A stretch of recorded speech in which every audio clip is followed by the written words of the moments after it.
Captain Lee Taman stood at the observation window of the human embassy station, watching the greatest show in the galaxy prepare to begin. Below him, two massive fleets moved into position like dancers following an ancient routine. The Zephyrian ships gleamed silver in the starlight, their hulls decorated with flowing patterns that looked like water. Across from them, the crystalline vessels sparkled like cut gems, each one perfectly shaped and glowing with inner light. This was how the galaxy fought its wars now. Everything was planned, measured, and controlled. The Galactic War Commission had spent 3 months calculating exactly how this conflict would go. 47 days of fighting, 12,000 casualties on each side. The Zephyrians would win because their economy was slightly stronger this cycle. The Crystallines would accept defeat gracefully and give up mining rights in the Vega sector. Everyone knew the script. Taman touched the glass and sighed. His grandfather had told him stories about real wars, where nobody knew who would win until the last shot was fired. But those days were gone. The galaxy had learned to fight wars like business meetings. Still watching the pretty lights, Ambassador Park Nari walked up behind him. She was small but tough, with silver hair that she kept pulled back in a simple style. She had been fighting for human rights in the galaxy for 20 years. "They make it look so easy," Taman said, "like a dance they have practiced 1,000 times." Because they have. Park joined him at the window. "The Zephyrians and Crystallines have fought each other 17 times in the last century. They know exactly how to lose and win with honor. No surprises, no real pain." Taman knew that humans were not allowed to join these wars. Everyone in the galaxy knew that. But nobody talked about why. It was one of those rules that everyone followed without asking questions. Like not talking about politics at dinner or not mentioning someone's ugly children. "Today I am going to ask again," Park said quietly. "The council will say no. They always say no. I know, but I have to try. We are part of this galaxy too. We pay taxes. We follow laws. We should have the right to fight for our interests like everyone else." Taman had grown up hearing this argument. His parents had made it. His teachers had made it. Every human diplomat had made it for 300 years. The answer was always the same. No. The human prohibition was absolute. Dr. Yoon Sola hurried over to them, carrying a tablet full of data. She was young for a scientist, but very smart. Her job was to study how aliens fought wars and write reports that nobody read. "The battle formations are wrong," she said without greeting them first. "Look at this," she showed them her screen. It was covered with numbers and charts that meant nothing to Taman, but Yoon pointed to specific sections with excitement. "The Zephyrians are supposed to attack from the left flank first, but they are moving to attack from the right, and the Crystallines should have their heavy ships in the back, but they brought them forward." "So they changed their minds," Park said. "It happens." "No, you do not understand. These formations have been the same for 50 years. The Galactic War Commission based their predictions on historical data. If both sides change their tactics now—" She did not need to finish. Taman understood. The careful calculations would be wrong. The controlled war might become something else. "Maybe they are tired of following the script," he said. Yoon shook her head. "Aliens do not get tired of tradition. They love routine. This is something different." On the communication channels, they could hear the formal declarations of war beginning. The Zephyrian admirals spoke in their musical language about honor and necessity.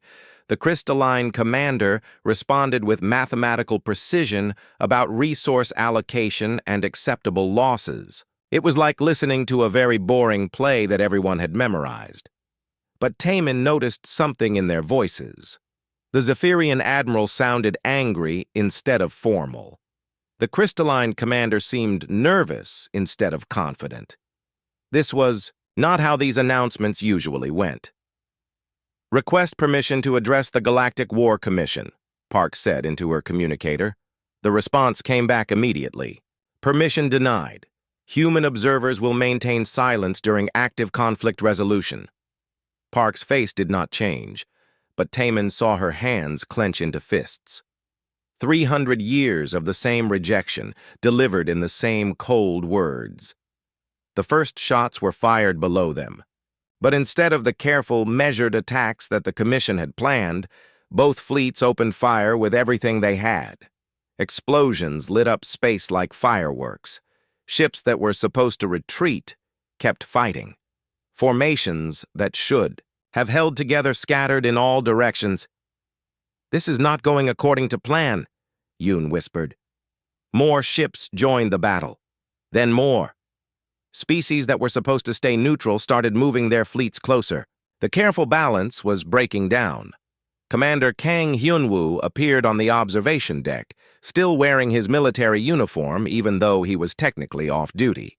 He was built like a soldier and thought like one too. He did not trust aliens, and he did not like politics. "The humans should leave," he said without ceremony. "This is going to get messy.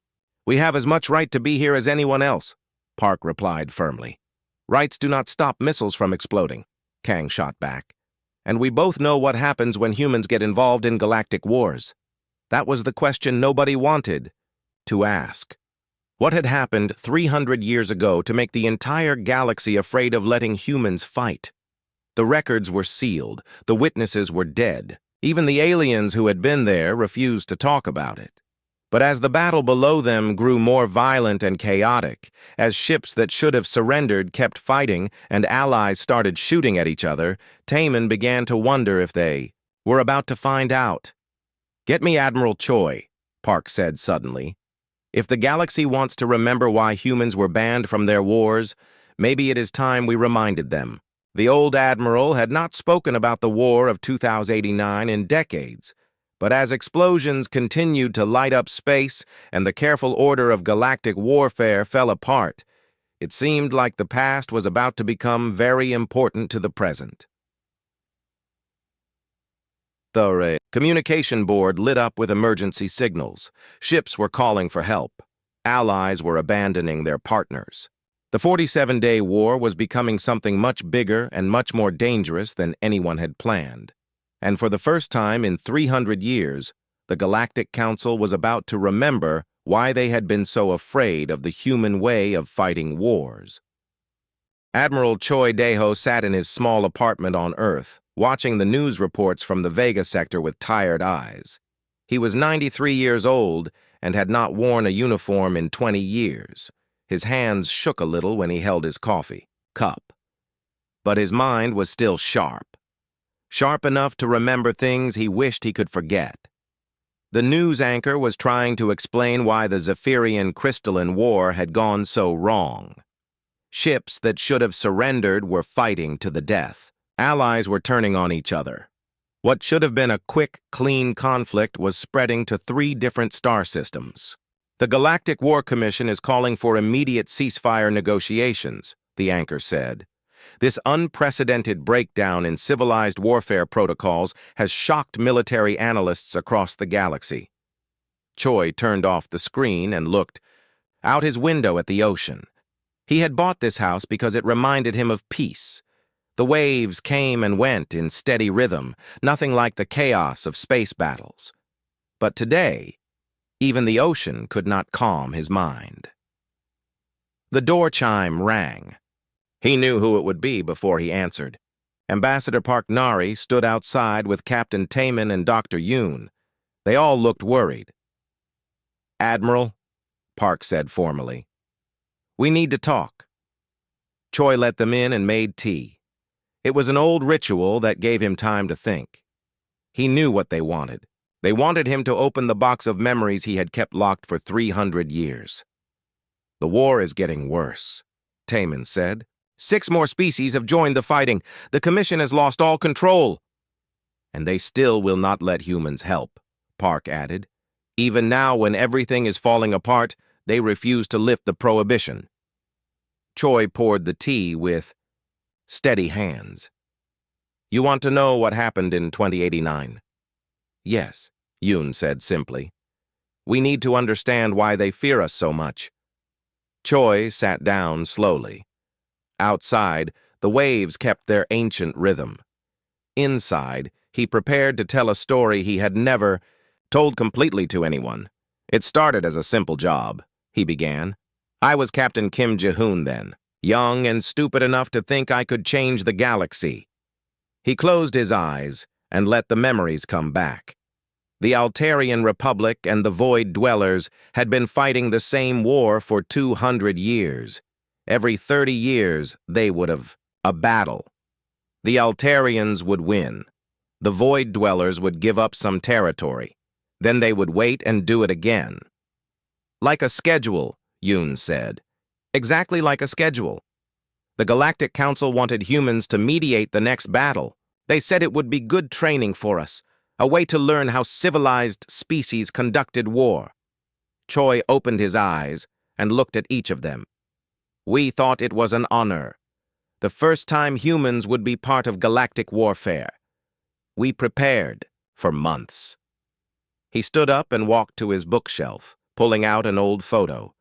It showed a younger man in a crisp uniform, standing in front of a human starship. The man looked confident and proud. That was me on the day we left Earth.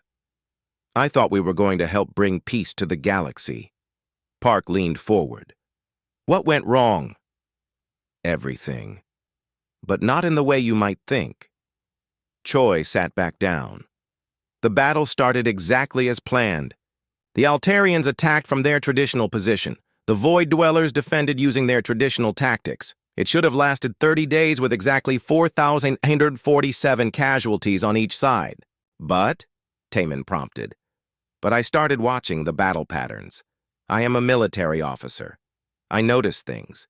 And what I noticed was that neither side was really trying to win. Yoon frowned. What do you mean? They were following a script. The Altarians would attack just hard enough to look serious, but not hard enough to actually break through. The Void Dwellers would defend just well enough to make it look real, but not well enough to actually stop them. Choi picked up a piece of paper and drew simple diagrams. Look, every time the Altarians got close to winning, they would make a mistake. Every time the Void Dwellers got in trouble, they would find just enough strength to keep fighting. The battles were not real. They were theater. But why? Park asked. That took me longer to figure out. I started looking at the economic data, the population numbers, the resource distribution. Choi's voice got harder. The galactic wars were not about territory or honor. They were about population control. The room got very quiet. Outside, a seabird called out as it flew over the waves. Every time the Void Dwellers lost a war, their population growth was limited by the peace treaty. Their young people had to move to other worlds. Their resources were restricted.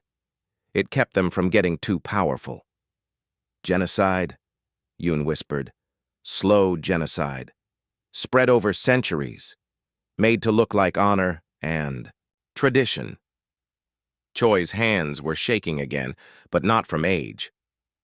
The Altarians were not much better off. They won the wars, but the cost kept them weak too. Both species were being controlled by the larger powers in the galaxy. Taemin leaned back in his chair. And you figured this out during the battle?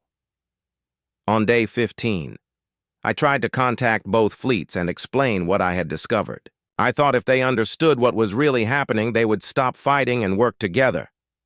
They did not believe you, Park guessed. Worse, they thought we were trying to cheat. The Altarians accused us of helping the Void Dwellers. The Void Dwellers thought we were working for the Altarians. Both fleets turned on us. Choi stood up and walked to the window again. The sun was setting over the ocean, painting the waves red and gold. 50-to-1 odds. 2 full battle fleets against 12 human ships. We were supposed to die quickly and quietly. Another tragic accident in the long history of galactic warfare. But you did not die, Taemin said. No, we did not die. Choi turned back to face them. And that was when the galaxy learned what humans are really like when we stop playing by other people's rules. The news screen in the corner flickered back to life automatically, showing fresh reports from the Vega sector. More ships destroyed. More species joining the chaos. The carefully controlled system of galactic warfare was collapsing. "What did you do?" Yoon asked quietly. Choi looked at the three of them for a long moment. Then he reached for his old uniform jacket, hanging in the closet. From the inside pocket, he pulled out a data chip that looked like it had been hidden for a very long time. "Recorded everything," he said. "Every tactical decision, every communication, every moment of the 16 hours that changed galactic history forever." He held up the chip. In the dying sunlight, it seemed to glow like a small star. "But before I show you this, you need to understand something. Once you know what humans did in 2089, you can never unknow it. And you will understand why the galaxy has been afraid of us ever since." Outside, the waves continued their eternal dance with the shore. Inside, three humans prepared to learn why their species had been banned from the greatest stage in the galaxy. The data chip contained the answer to a 300-year-old mystery, but it also contained something more dangerous than any weapon: the truth about what humans could do when they stopped trying to be civilized. The data chip glowed softly in Admiral Choi's old hands as he slipped it into the reader. The room filled with the blue light of a holographic display, and suddenly, they were not in a quiet apartment on Earth anymore. They were on the bridge of a human warship, 300 years in the past. "Computer, begin playback from timeline mark 15-7, Choi said quietly. The younger Captain Kim Ji-hoon appeared in the center of the room, his face serious as he studied tactical displays. Around him, his crew worked with the quiet efficiency that humans brought to everything they did. But there was tension in the air. Something was about to go very wrong. "Captain," the communications officer called out, "both alien fleets are changing course. They are heading straight for us." Young Kim looked up from his displays. "Signal both fleets. Tell them we are here under Galactic Council authority. We are neutral mediators." "Sir." They are not responding. "To our signals. Weapons are powering up." Taman watched his grandfather's face on the recording. Even knowing how the story ended, he could see the exact moment when hope turned to understanding. "They think we are working with their enemies," Kim said slowly. "Both sides think we betrayed them." "Orders, sir?" Kim was quiet for a long moment. When he spoke again, his voice was different, colder. "All ships, this is the fleet commander. We are now in hostile territory. Unknown intentions from multiple enemy forces. Defensive positions." Admiral Choi paused the recording. "This was the moment," he said to the others. "This was when everything changed." Dr. Yoon leaned forward, studying the tactical displays frozen in the air. 2 full battle fleets against 12 human ships. The math is simple. You should have lost in minutes." "We should have," Choi agreed. "And we would have, if we had fought like aliens expected us to fight." He restarted the recording. The next few minutes were chaos. Alien ships opened fire from all directions. The space around the human fleet filled with energy beams and explosions.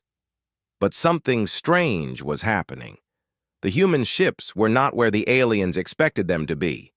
"Full evasive maneuvers," Kim ordered. "Pattern Delta 77, Captain." Oh, Sunho, Kim's tactical officer, looked confused. "Sir, there is no pattern Delta 77. "There is now. Make it up." Ambassador Park stared at the display. "You improvised battle tactics in the middle of combat?" "Every single move," Choi said with a small smile. "The aliens had studied human military doctrine for months. They knew our standard attack patterns, our defensive formations, our retreat procedures, so we stopped using them. The recording showed human ships moving in patterns that made no sense according to any military textbook. They scattered when they should have grouped together.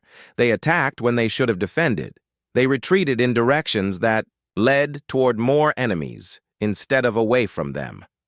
Look at the alien targeting computers," Yoon pointed out.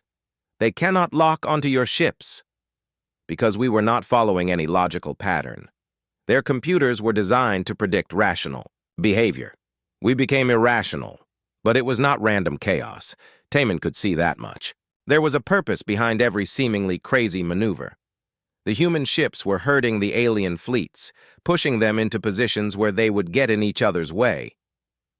You made them fight each other, he realized. Not exactly, Choi said. Watch what happens next. The human fleet suddenly stopped running and formed a tight formation. But instead of attacking, they did something that made all three observers gasp. They started broadcasting on all channels. This is Captain Kim Ji-hoon to all ships in this sector. The younger Kim's voice filled the room. I know you think we betrayed you. I know you think we are working for your enemies. But you are both wrong. We are working for you. The alien ships kept firing, but their attacks became less coordinated. They were listening. For 200 years, you have been fighting the same war over and over again. The Altarians win, the Void Dwellers lose, and nothing really changes. Do you want to know why? Kim started broadcasting the economic data he had discovered. Population, control statistics, resource manipulation records, the mathematical formulas that kept both species weak. You are not enemies, Kim continued, his voice carrying across space even as explosions lit up the darkness around his ship. You are both victims of the same system.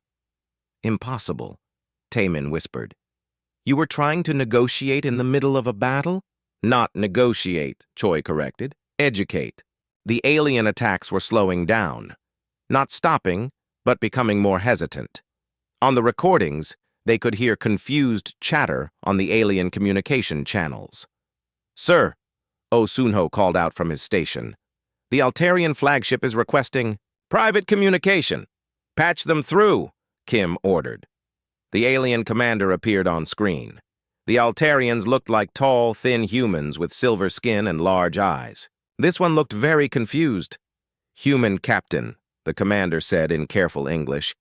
Is this information accurate? Every piece of data came from your own government's archives, Kim replied. Check it yourself. There was a long pause. Then, the Altarian commander turned to someone off-screen and spoke rapidly in his own language.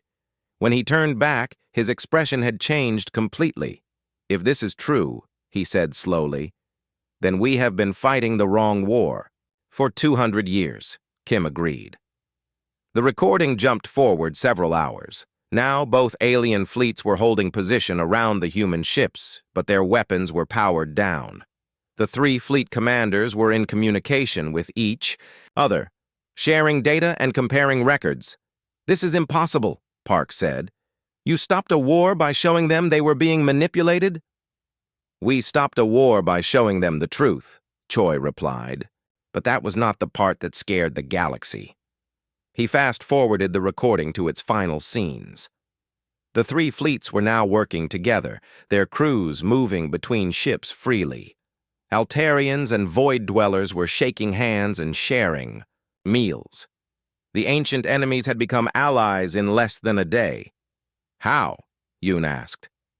Humans have something aliens do not understand, Choi explained. We can hate someone and feel sorry for them at the same time. We can fight our enemies and still see them as people who are hurting. We can hold two opposite feelings in our hearts without going crazy. The recording showed human crew members treating wounded aliens with the same care they gave their own people. It showed Captain Kim crying over the alien soldiers who had died in the battle, even though those same soldiers had been trying to kill him hours earlier. The aliens could not understand how we could grieve for our enemies, Choi said. To them, enemies were mathematics, target coordinates, problems to be solved. But to us, every enemy was someone's child, someone's friend, someone who was fighting for reasons they believed in. And that scared them, Taman said, terrified them. Because if humans could see enemies as people, and if we could make enemies see each other as people, then the entire galactic order was in danger. The recording ended with a scene that must have given nightmares to the Galactic Council. The 3 fleets departing together, not as conquerors and conquered, but as partners. The Altarians and Void Dwellers had not just stopped fighting. They had started working together. Within 6 months, both species had withdrawn from the Galactic War Commission, Choi said. They pooled their resources and became one of the strongest independent alliances in the galaxy, all because humans showed them that their real enemy was not each other. The room was quiet, except for the sound of waves outside. In the distance, they could hear the news reports still coming in from the Vega sector, where the carefully controlled war was tearing the galaxy apart. And now it is happening again, Dr. Yoon said. Now it is happening again, Choi agreed. The system is breaking down. The aliens are remembering that war does not have to follow rules written by bureaucrats. Captain Taman stood up and walked to the window, just as his grandfather had done in the recording. They will ask for our help soon. Yes. And when they do, you will have to decide what kind of help to give them. Ambassador Park joined Taman at the window. In the reflection, she could see her own determined face alongside his worried one. We could solve this conflict in days, she said, just like your grandfather did. Yes, Choi said quietly. But we could also change the galaxy forever. Again. The question is, are we ready for what comes after? President Nam Subin stood in the emergency session chamber, looking at faces from across the galaxy through holographic displays. The Galactic Council had not met like this in over a century. Emergency sessions were for real crises, not the carefully managed conflicts they usually dealt with. The war that started between the Zephyrians and Crystallines had spread to 6 different species. Ships were fighting in 12 star systems. Entire planets were being evacuated as the violence grew worse each day. The mathematical predictions of the War Commission had become meaningless. The situation is beyond our control, admitted Counselor Zixathara, speaking for the first time in decades. She was from one of the oldest species in the galaxy, one that remembered the early days when wars were truly dangerous. Her voice carried the weight of centuries. Fleet Admiral Ko Wonshik sat beside President Nam, his military uniform a sharp contrast to the flowing robes worn by most alien dignitaries. He had been studying the conflict reports all week, and his conclusion was simple. The galaxy had forgotten how to actually fight wars. Honored Counselor, President Nam said carefully, humanity stands ready to assist in any way we can. We know what kind of assistance humans provide, another alien representative said coldly. We have not forgotten the lessons of 2089, but Zixthera raised one of her 4 arms for silence. Her species had been there when Captain Kim turned 2 enemy fleets into allies. She had seen what humans could do when they stopped following everyone else's rules. The situation has changed, she said slowly. Our traditional methods are not working. The violence is spreading beyond all acceptable limits. On the main display, they could see real-time footage from the war zones. Ships were ramming each other instead of conducting orderly battles. Ancient alliances were breaking apart as species chose sides. The careful balance that had kept the galaxy peaceful for 3 centuries was falling to pieces. The Zephyrians and Crystallines refuse. All ceasefire negotiations, reported another counselor. They claim the other side has violated the fundamental rules of civilized warfare. Because they have, Admiral Ko said bluntly. Both sides have. When you design wars like business meetings, eventually someone gets tired of following the agenda. Admiral, President Nam warned. No, let him speak, Zixthera said. We need honesty now, not diplomacy. Ko stood up and activated his own display, showing tactical analyses that human military intelligence had been preparing in secret. Every species in this conflict is fighting like they learned warfare from textbooks. Predictable formations. Standard attack patterns, traditional defensive strategies, but war is not a textbook exercise. He highlighted several battle scenes where alien fleets had made obviously poor tactical decisions because they were following established protocols instead of adapting to changing situations. Humans study war differently, Ko continued. We study victory, not honor, not tradition, not mathematical probabilities. We study how to end conflicts as quickly as possible with the least total suffering. Which is exactly why humans were prohibited from participating, another counselor interrupted. Your methods are unpredictable and therefore dangerous to galactic stability. Our methods work, Ko replied. Your methods are creating the biggest war this galaxy has seen in 300 years. The argument might have continued, but Counselor Zixathera spoke again, and her words silenced the entire chamber. I was there in 2089, she said. I commanded the observation fleet that witnessed the human intervention. I have kept silent about those events for 3 centuries because I was ordered to do so. But I cannot remain silent any longer. Every alien in the chamber turned to look at her. Even President Nam leaned forward with interest. No first-hand witnesses to the 2089 incident had ever spoken publicly about what they saw. The humans did not just stop a war, Zixthera continued. They ended a system of oppression that had existed for millennia. The Altarians and Void Dwellers had been trapped in a cycle of controlled conflict designed to keep them weak.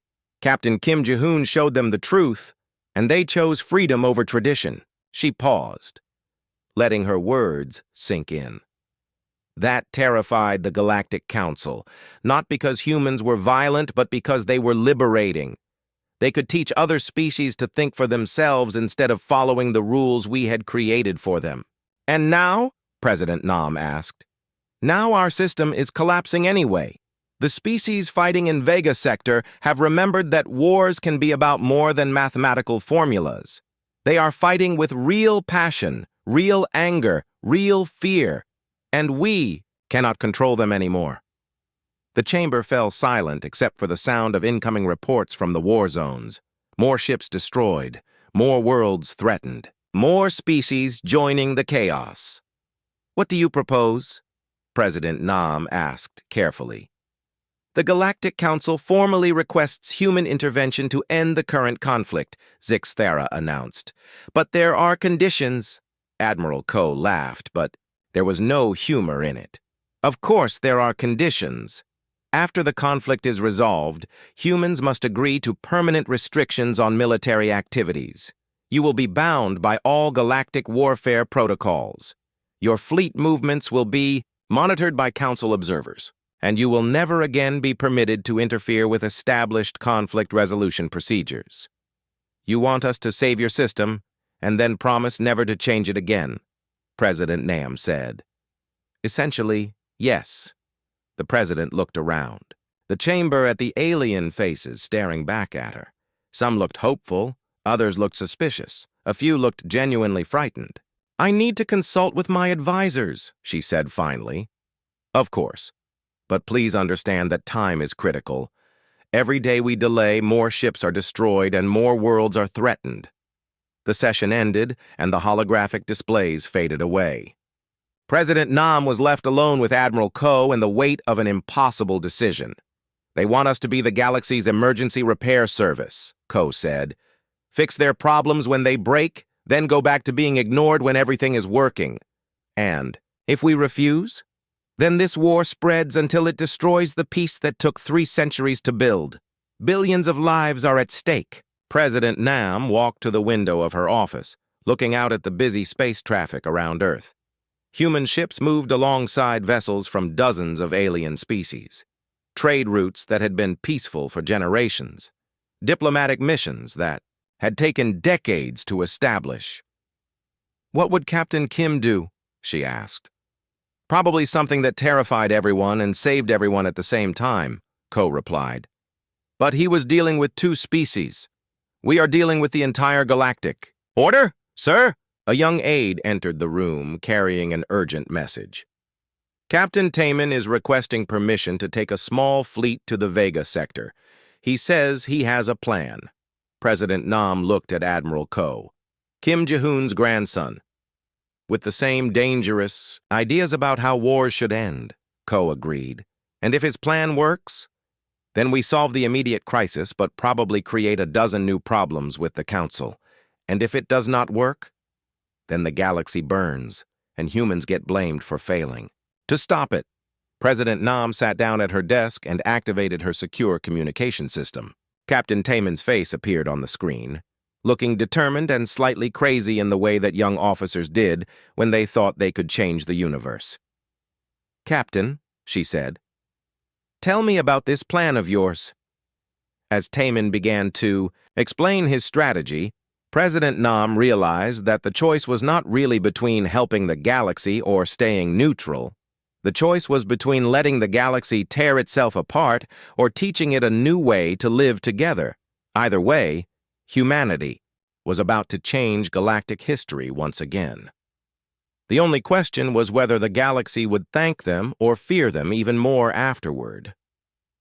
Captain Lee Taemin stood on the bridge of the human medical ship Healing Hand, watching the chaos of war spread across the Vega sector. 6 different species were fighting in a battle that had no rules left. Ships exploded in brilliant flashes of light, while others limped away trailing fire and debris. This was what happened when the galaxy forgot how to control its wars. "Medical supplies ready, Captain," reported Engineer Lim Ji-won from her station.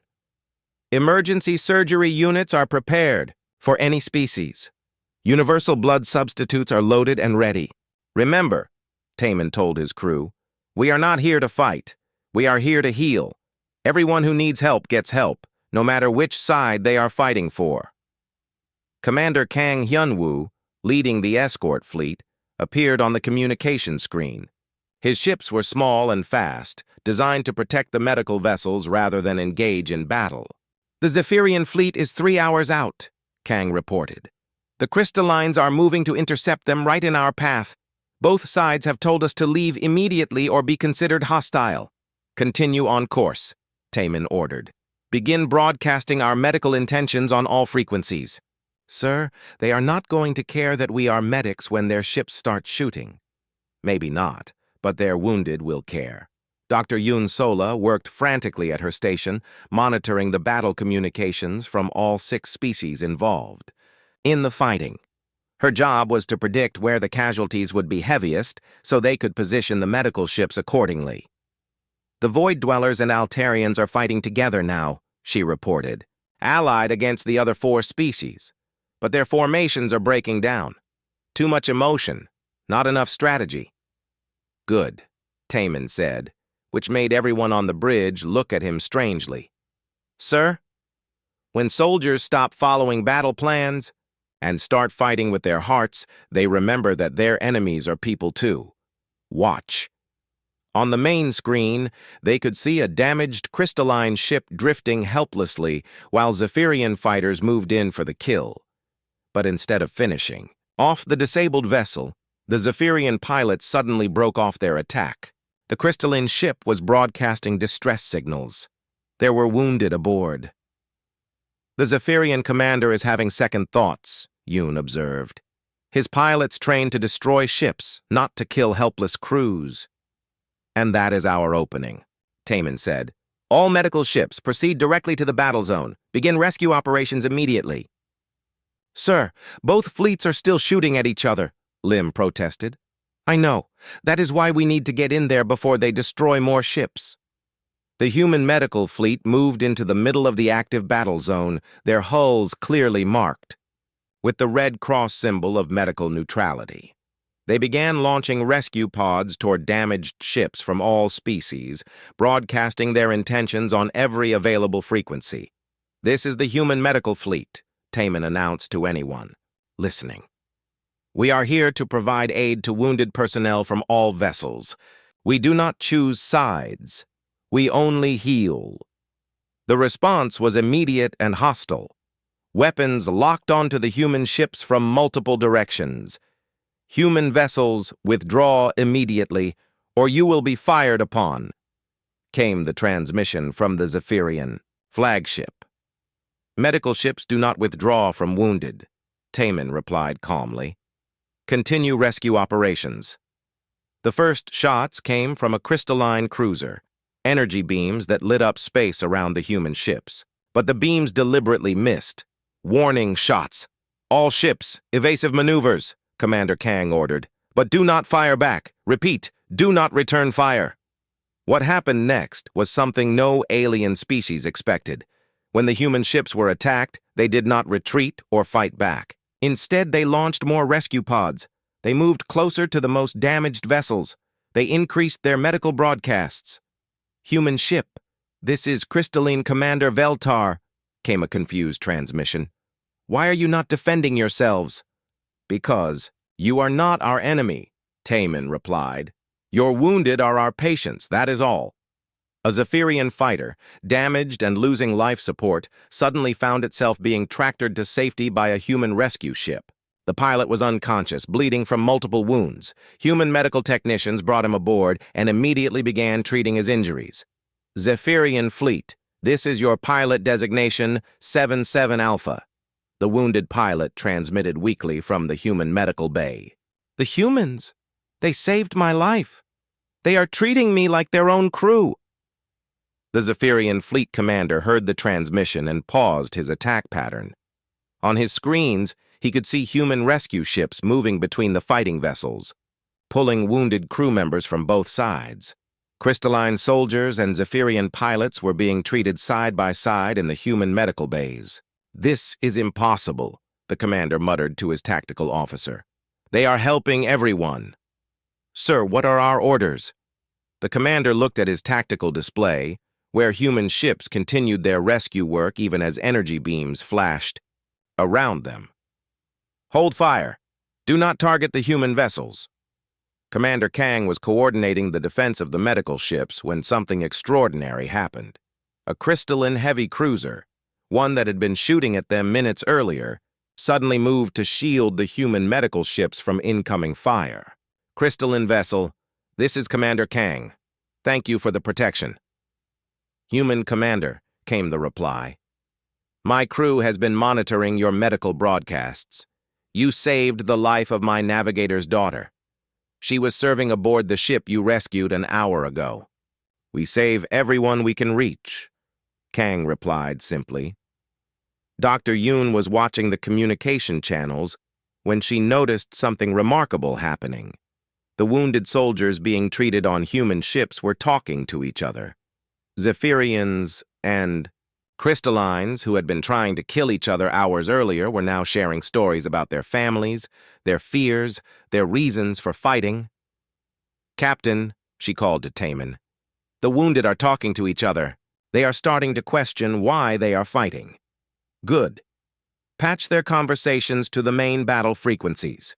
Let both fleets hear what their soldiers are saying.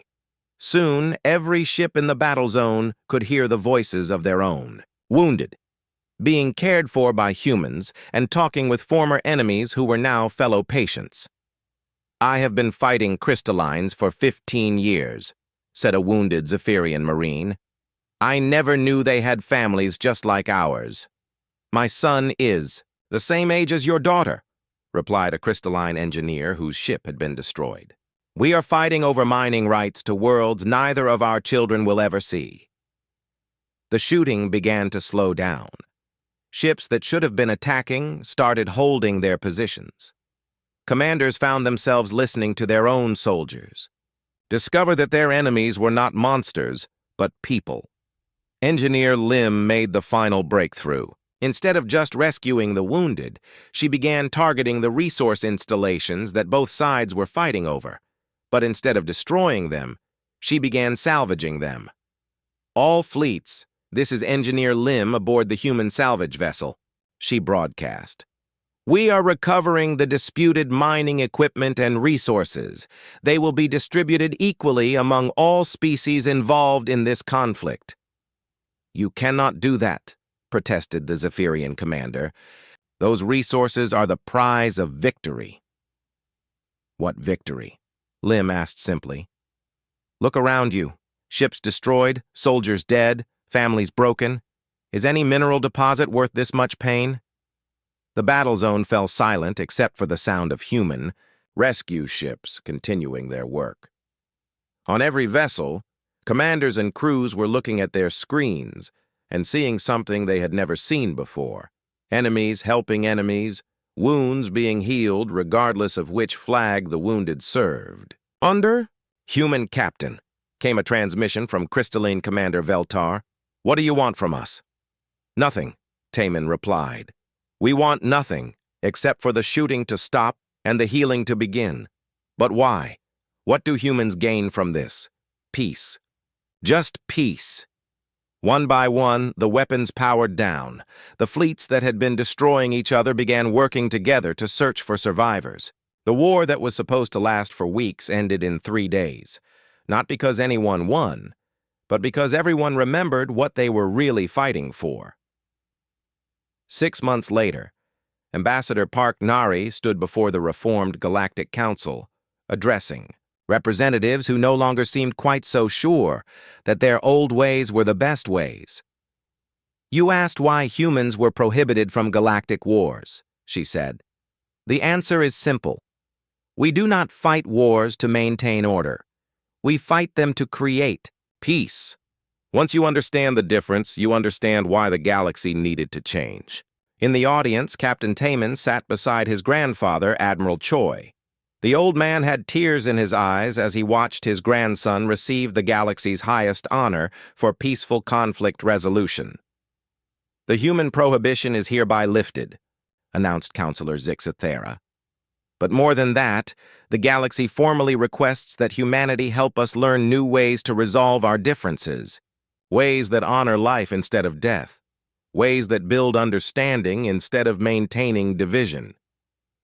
Dr. Yoon, now appointed as the first director of Galactic Peace Studies, stood to address the assembly. The humans have something we never understood, she said. They know that the strongest victories are the ones where nobody has to lose.